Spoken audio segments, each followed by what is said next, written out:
அன்பு எப்படியாவது பொய் சொல்லி விஜய் மூலியமாகவே கிருஷ்ணாவை ஆஃபீஸை விட்டு துரத்திடலாம் நினச்சாங்க. ஆனால் இந்த மாதிரி அன்பு சைட்டில் போயிட்டு கிருஷ்ணாவுக்கு கொடுத்த தொந்தரவை எல்லாத்தையும் வீடியோ மூலயமா பார்த்து தெரிஞ்சுக்கிட்ட விஜயும் அன்புவோட நோஸை கட் பண்ணது மட்டும் இல்லாமல் அவங்கள உடனடியாக வீட்டுக்கே அனுப்பி வச்சிடுறாங்க. முக்கியமாக இதுக்கப்புறமா ஆஃபீஸ் பக்கம் வரவே கூடாதுன்னு சொல்லிடுறாங்க. இதை பார்த்துட்டு காவேரியும் செம்ம கிண்டலாக அன்புக்கிட்ட பேசி சிரிச்சுக்கிட்டு இருக்கேன். அன்பும் செம்ம டென்ஷனோட இவனை என்ன பண்ணுறான் பாருங்கன்னு சொல்லிட்டு அங்கேருந்து கிளம்பி போயிடுறாங்க.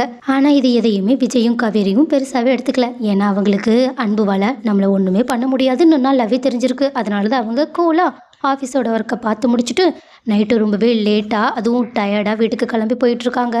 ஆனால் அப்படி பாதி தூரம் போகும்போதே காவேரி தூக்கம் வந்து தூங்கிடுறாங்க. விஜயும் காவேரியை எழுப்பாமலேயே காரை ஓட்டிக்கிட்டு இருக்க.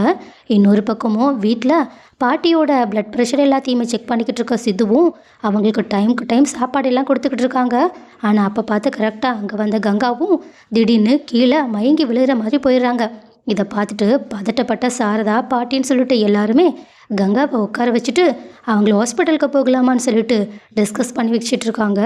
ஆனால் அப்போ இதெல்லாம் பார்த்துக்கிட்டு இருந்த சித்துவும் உடனடியாக தயக்கமே இல்லாமல் கங்காவை செக் பண்ணி பார்த்தது மட்டும் இல்லாமல் அவங்களுக்கு ப்ரெஷர் லோவாக இருக்குது, அதனால தான் அவங்களுக்கு மயக்கம் வந்திருக்குன்னு நினைக்கிறேன், முக்கியமாக நீங்கள் சரியாக சாப்பிட்லான்னு நினைக்கிறேன்னு சொல்லிட்டு அவங்களுக்குமே சேர்த்து சாப்பாடு எடுத்துகிட்டு வந்துட்டு அவங்கள சாப்பிட வைக்கிறாங்க. அது மட்டும் இல்லாமல் இதை சாப்பிட்டு முடிச்சதுக்கப்புறமா நம்ம ப்ரெஷரை செக் பண்ணி பார்க்கலாம், ஒருவேளை அது நார்மலாக இல்லைன்னா நம்ம கண்டிப்பாக ஹாஸ்பிட்டலே போகலாம், எனக்கு தெரிஞ்சு நார்மலாக ஆகிடும்னு சொல்லிட்டு அவங்க கங்காவுக்கு ட்ரீட்மெண்ட் பண்ணிக்கிட்டு இருக்கிறது மட்டும் இல்லாமல் பக்கத்தில் நின்றுக்கிட்டு இருக்க சாரதாவுக்கும் சேர்த்தே சாப்பாடெல்லாம் எடுத்துகிட்டு வந்து அவங்கள நல்லா கவனிச்சிக்கிட்டு இருக்காங்க. இதை பார்த்துட்டு சாரதாவும் ஒரு மாதிரியாக சிதுவை பார்த்துக்கிட்டு இருக்காங்க. அதே சமயத்தில் கங்கா அவங்களோட ஹெல்த்தை பற்றி யோசிக்காமல் இருக்கிறதுனால அவங்க செம்ம டென்ஷனோட கங்காவை திட்டிக்கிட்டு இருக்க. பாட்டி, அதாவது கல்யாணி பாட்டி தான் சாரதாவை சமாதானப்படுத்திக்கிட்டு இருக்காங்க. ஆனால் கங்காவுக்கும் மனசுக்குள்ள குமரனோட நினைப்பாவே இருக்குது. அவங்க இன்னுமே கால் பண்ணாததுனால அவங்க செம்ம டென்ஷனோடு இருக்காங்க. பட் இந்த விஷயத்தை அவங்க வெளியே காட்டிக்கவே இல்லை.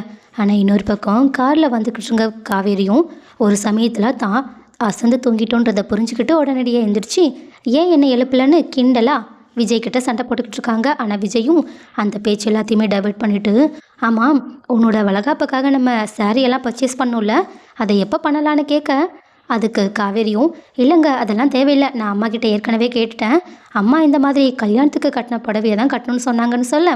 ஆனால் விஜயும் அந்த புடவையா அதெல்லாம் எனக்கு சுத்தமாக பிடிக்காது, ஏங்க நீங்கள் தானே எனக்கு வாங்கி கொடுத்தீங்க, அதெல்லாம் உன்னை காதலிக்கிறதுக்கு முன்னாடி ஏதோ ஏனாதானோன்னு வாங்கி கொடுத்தேன், ஒருவேளை இப்போ நான் உன்னை காதலிக்கிற மாதிரி அப்போவும் காதலிச்சிருந்தா கண்டிப்பாக அந்த புடவையை செலக்ட் பண்ணியிருக்கவே மாட்டேன், முக்கியமாக நான் இப்போ வேறு புடவை எடுக்கலான்னு முடிவு பண்ணிட்டேன், அந்த புடவையெல்லாம் நீ கட்ட வேண்டான்னு சொல்ல. காவேரியும் சரிங்க உங்களோட இஷ்டம், சரி எப்போ புடவை எடுக்க போகலாம், ஏன் நீ நினச்சா இப்போ கூட போகலாம், என்ன இப்போவா, இந்த நைட்டில் கண்டிப்பாக கடை எதுவும் ஓப்பனாக இருக்காது, இங்கே பாரு உனக்கு ஒருவேளை இப்போவே புடவை எடுக்கணும்னு தோணுச்சுன்னா சொல்லு, நான் கண்டிப்பாக உன்னை இப்போவே புடவை எடுக்க கூட்டிகிட்டு போகிறேன், மற்றபடி டைமை பற்றிலாம் நீ கவலைப்படாத. காவேரியும் சரி சரி பார்ப்போம், அப்போது இப்போவே புடவை எடுக்க என்னை கூட்டிகிட்டு போங்கன்னு சொல்ல. உடனே ஒரு நிமிஷம் கூட யோசிக்காமல் விஜயும் அவங்களோட ஃப்ரெண்டுக்கு கால் பண்ணி அவங்க கடைக்கே கூட்டிகிட்டு போயிட்டு அங்கே காவேரிக்கு பிடிச்சமான சாரி எல்லாத்தையும் எடுத்து கொடுக்க.